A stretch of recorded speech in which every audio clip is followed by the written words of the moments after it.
जन्मदिन मनाउनु भनेको केक काट्नु र पार्टी गर्नु मात्र हुँदैन। कहिलेकाहीँ प्रकृतिको काखमा शान्त वातावरणमा र आफ्नो मान्छेहरूसँग बिताएको समय पनि सबैभन्दा रमाइलो हुन्छ। आजको भिडियोमा म तपाईँहरूलाई लिएर जाँदैछु दुप्चेश्वर महादेव मन्दिरतर्फ, जुन मेरो जन्मदिनलाई अझ स्पेसल बनाएको छ।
हामी टोखा हुँदै बिस्तारै अगाडि बढ्यौँ।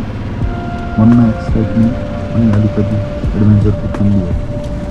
हल्का उकालो सुरु भयो, त्यसपछि हामी माथि शिवपुरी पुग्यौँ।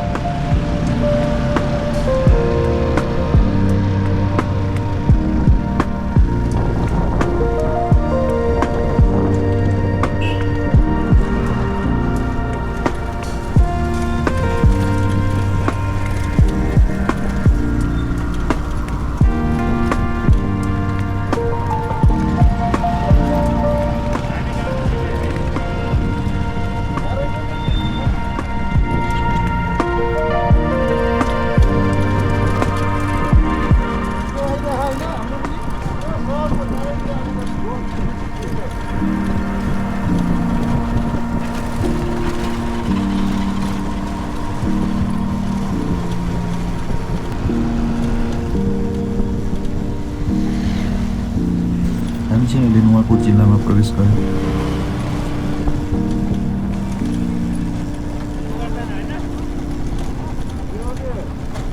यो चाहिँ गुरुङ गाउँ। यहाँको सुकुटी चाहिँ एकदमै फेमस छ। मान्छेहरू टाढा टाढादेखि यहाँ सुकुटी खान आउने गर्छन्।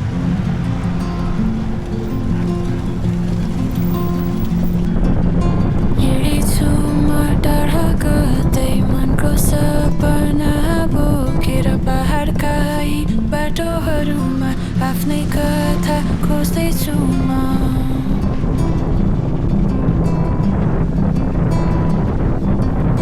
हावासँगै उड्छन् यादहरू, खोलाले गीत सुनाउँछ। यो यात्रा केवल बाटो होइन, यो त मेरो अनुभूति हो।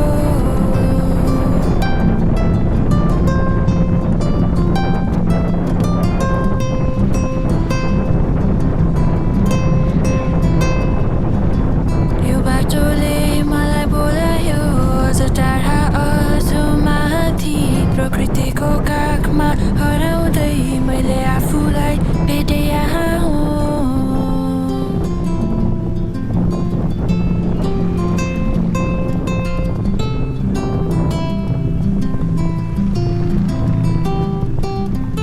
आगोको त्यो न्यानो उज्यालोमा हाँसोहरू झन् नजिकिन्छन्। यो पल सधैँका लागि मनभित्रै बसिरहोस्।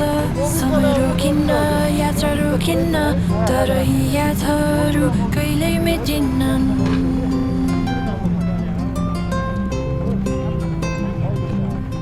त्यो मोबिल हो क्या? मोबिल केही होइन, त्यो मोबिल हो, चेनको मोबिल हो, केही हुन्न।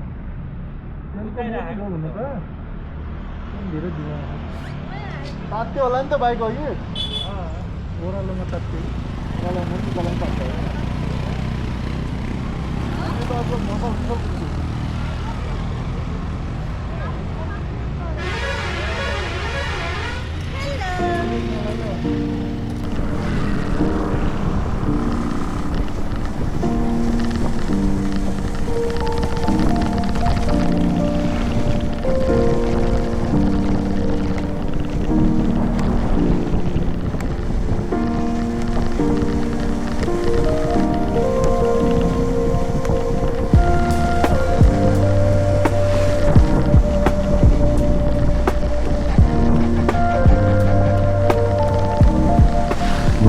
बाटोहरू कहिले ओह्रालो कहिले उकालो, तर वरिपरि फैलिएको हरियालीले गर्दा यो यात्रा झन् रमाइलो हुँदै गयो।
यो चाहिँ शान्ति स्तूपा रहेको छ, जुन 2072 सालमा भूकम्पमा ज्यान गुमाएकाहरूप्रति समर्पित रहेको छ। यो पनि एकदमै शान्त रमाइलो ठाउँ छ।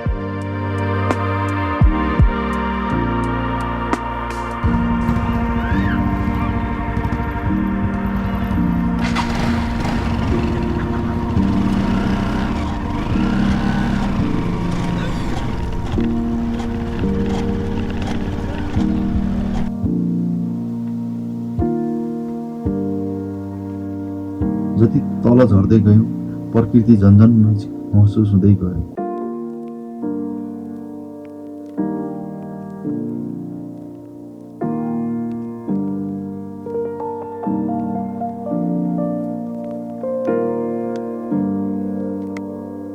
खोलाको छेउमा फैलिएका हरियाली खेतहरू, त्यो दृश्य हेर्दा यस्तो फिल हुन्थ्यो जस्तो हामी कुनै पेन्टिङभित्र हिँडिरहेका छौँ। चिसो हावा, पानीको सुमधुर आवाज, मन एकदमै हल्का र फ्रेस भइरहेको थियो। साँच्चै भन्नुपर्दा थकानको महसुस नै भएन। हामी पुग्दा झन्डै अँधेरो भइसकेको थियो। त्यो ठाउँ शान्त, भिडभाडबाट टाढा, जुन एकदमै रमाइलो थियो। रात परेपछि सुरु भयो हाम्रो फेभरेट पार्ट, क्याम्पफायर। गीत गाउने, हाँस्ने, पुराना सम्झना सेयर गर्ने। त्यो रातको फिलिङ डिस्क्राइब गर्न साँच्चै नै गाह्रो हुन्छ। त्यो पलमा न कुनै स्ट्रेस थियो, न कुनै हतार, केवल हामी, हाम्रो फ्रेन्डसिप अनि सुन्दर तथा शान्त रात। सायद लाइफको यस्तै सिम्पल मोमेन्ट नै सबैभन्दा मिनिङफुल हुन्छ।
बिहानको त्यो फ्रेसनेस जस्तै मन मात्र होइन, एनर्जी पनि रिसेट गरिदिन्छ।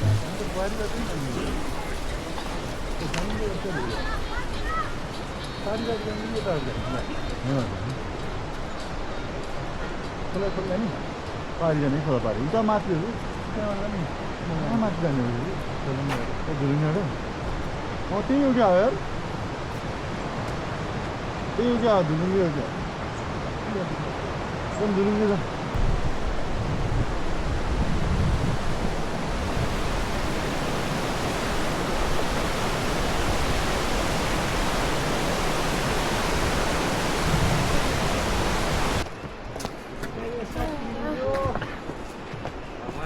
अनि हामी पुग्यौँ हाम्रो डेस्टिनेसन गुप्तेश्वर महादेव मन्दिर।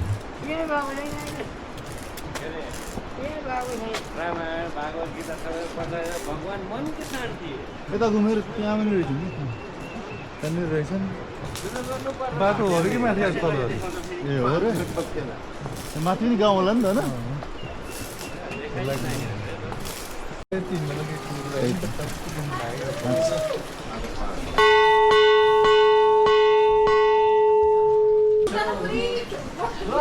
यता तातो छ सन्ध्या आएर त्यो नि हुँदो रहेछ यहाँ होइन ल किम्बदन्ती अनुसार यहाँ चाहिँ ढाड कम्मर दुखेर निको हुन्छ अरे होइन म चाहिँ जाँदैछु ल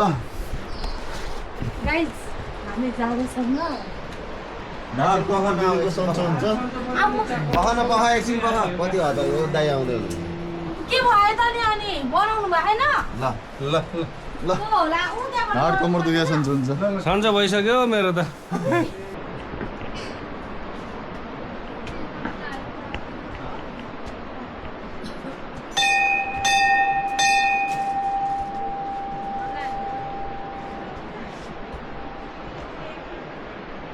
अब बतायो क्या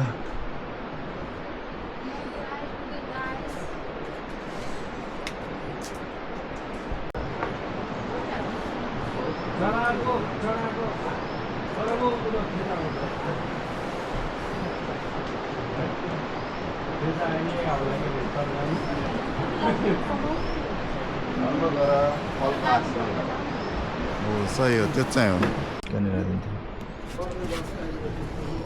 ल 1 2 3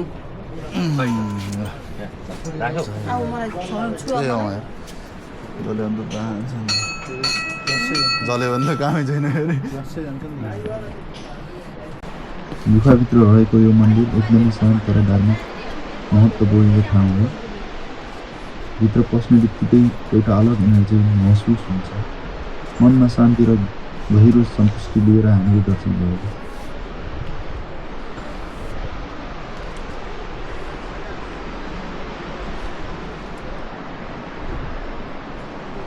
यहाँ चाहिँ सबले नाम लेखेर रहेछ नि आफ्नो आफ्नो कपालको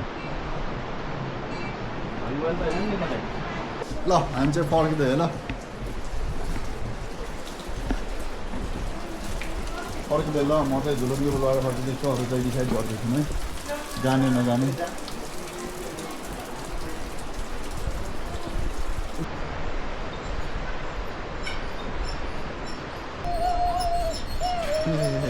लड्नु होला है लड्नु होला